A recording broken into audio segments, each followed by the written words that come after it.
Tegucigalpa, the challenger in Honduras' still unresolved presidential election, has filed a challenge to the November 26 contest that seeks to annul the results and requests a recount. Salvador Nasser Alla, candidate of the opposition alliance, and his campaign team handed over the paperwork with just minutes to spare before a midnight deadline Friday.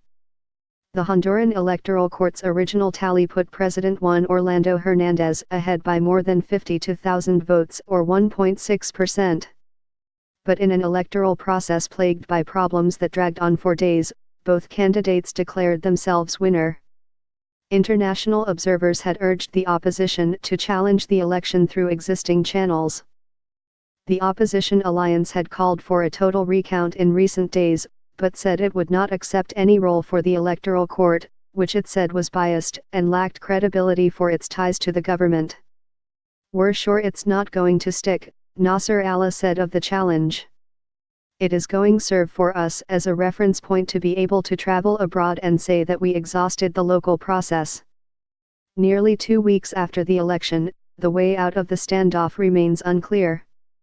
The Electoral Court is in the midst of a recount of the votes in nearly 5,000 ballot boxes that it says could take several more days. The boxes, more than a third of the total, held votes that were not transmitted to election officials on the night of the election. The court has said that they otherwise present no inconsistencies.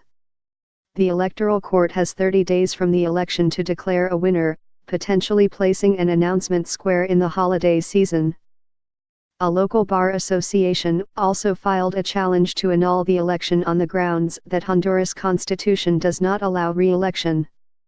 The country's Supreme Court had earlier cleared the way for Hernández to run.